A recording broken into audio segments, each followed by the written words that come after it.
And if you're South African today, then you should be proud, because not only did this country successfully host the first G20 summit on African soil, where a 30-page declaration was agreed upon by a majority of the leaders despite attempts by the US to deter them from agreeing, but your president, President Cyril Ramaphosa, has also put his foot down and refused to hand over the G20 presidency to some junior official from the US embassy and has told them to go to the DIRCO offices, and that's where they'll find it. How's it, Yella? So you know when visitors are coming and your parents want your house in tip-top shape, as if the visitors are going to be looking in the cupboards to say, imdaga indlu kanozipho, not owamomama kodwa. But anyway, so I know as Joburgers for the last couple of months, we've been witnessing these cosmetic upgrades that have been happening, and we've been grateful, appreciative, but also side-eyeing that why does it take Indwendwe arriving for you guys to do your jobs? Alas, I digress. The G20 summit took place today in Johannesburg, so let me explain exactly what was discussed and what this actually means for us as South Africans so you don't have to. So the G20 is basically a meeting of the 20 most powerful economies in the world, and these are the countries that control most of the world's money, trade, and investment. So this year, South Africa hosted it, which is a huge deal because it brings global attention, new partnerships, and potential opportunities for our economy. So what did they actually talk about? They focused on 5 main things. The global cost of a living crisis. They discussed high prices around the world, things like food, fuel, and inflation, and how countries can work together to stabilize prices. Jobs and economic growth. They spoke about how to create more jobs, especially for young people, and how to attract more investments into countries like South Africa. Debt relief for poorer countries. Many developing nations are drowning in debt. So the G20 discussed ways to ease that pressure so those countries can actually grow. Climate change and funding. They talked about floods, droughts, and energy issues, and how richer countries can support Africa financially to deal with climate change. Trade and partnerships. This includes making it easier for African countries to trade globally and encouraging more investments into sectors like technology, energy, and manufacturing. So the G20 is finally over. And through the leaders' declaration, the leaders agreed for the very first time that it is unfair for Africans to mine their minerals, then ship them out of the continent without adding any value to those minerals. So the declaration from paragraph 31 to 34 is very interesting because it talks about adding value to the minerals in Africa before you send them out.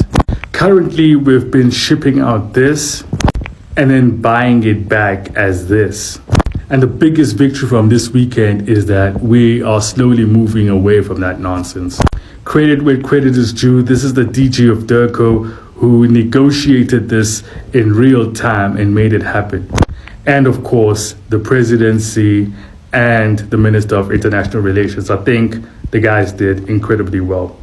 This is victory, folks. Dada, we don't always agree with you as South Africans. We don't always agree with what is happening under your leadership. Yeah, you know what I'm talking about. There's a lot of corrupt shenanigans that are happening in South Africa that we are not happy about. But for now, we have put our differences aside. We want to support you as you host the G20 summit. And we want to say we are proud of you for standing up to the bullies Americans is. Yeah, because you've shown that you are a courageous leader, and we see that. Thank you to you and your team. Now, the big question is, what does this mean for all of us as ordinary South Africans? If these countries follow through on their agreements, South Africa could receive more investments, which would help our economy grow. More investments can lead to job opportunities and business growth. Better global partnerships can help South African businesses access bigger markets. Climate funding can support us during disasters, energy problems, and infrastructure issues. And if global cooperation helps stabilize prices, it could eventually lead to lower inflation over time. Does this fix everything overnight? No. Does it magically solve unemployment tomorrow? Also no. But hosting the G20 put South Africa in a stronger global position. So it shows that the world still sees us as important, and that opens doors for future opportunities. So in short, the G20 summit in Johannesburg, it was not just a fancy meeting for the world leaders. It was actually a chance for South Africa to secure partnerships, investments, and long-term support that could actually benefit all of us. So if you want evidence that the G20 summit was a success, well, then you have to look at the Democratic Alliance, okay? Because they spend their time lashing out at the rest of the members of the Government of National Unity. However, the DA recognizes our national executive for their vital contribution to the G20 summit, from policy drafting to representing South Africa. No policies were drafted at the summit, okay? All the work was done during the year. Consensus was reached at the summit. But their main character syndrome was on overload. But the fact that they want to take flowers for something they didn't do shows that it was a success. You know what's funny? We've been lied to by the ANC government and Ramaphosa for the past 30 years, to an extent that we are celebrating a meeting, one successful meeting of the G20. One stand of bravery, just because Ramaphosa stood firm against the bully. We are celebrating Leontole. How can we celebrate a man for doing his job? Kanti, what is the job description of a president? This is what happens when someone lies too much, deceives the country too much. Just one act of truth is worth celebrating in South Africa.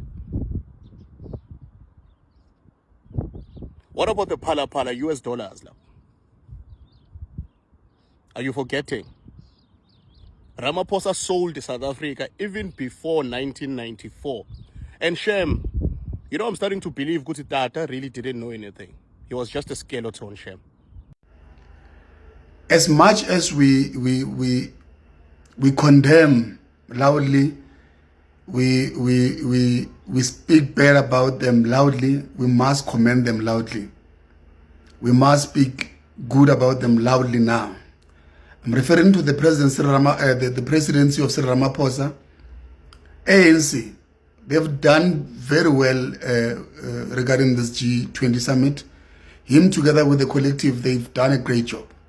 I say this in light of the fact that the biggest powerhouse in terms of economy, United States of America, wanted to push a narrative and suppress this whole summit.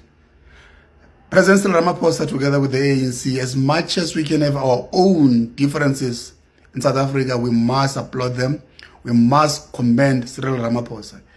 He has done a very great job together with his collective. I saw as well my leader, Julius Malema, saying, give credit to the Buffalo. Give credit to the Buffalo and the ANC.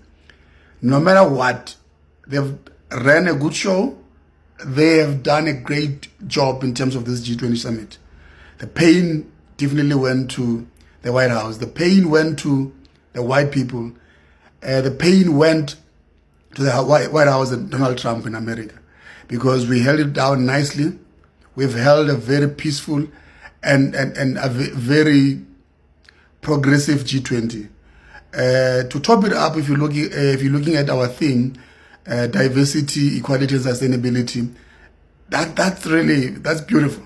You must give credit to President Cyril Ramaphosa and his whole entire ANC and the whole supporting cabinet.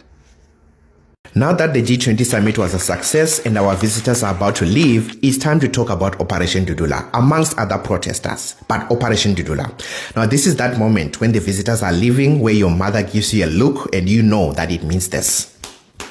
Because what was that? Honestly speaking, what the hell was that? You probably saw the videos where Operation Dudula left their designated area where they were allowed to protest and try to force themselves into where the summit was actually happening. They ended up being pushed back and being pepper sprayed. And honestly, that was very nice to watch.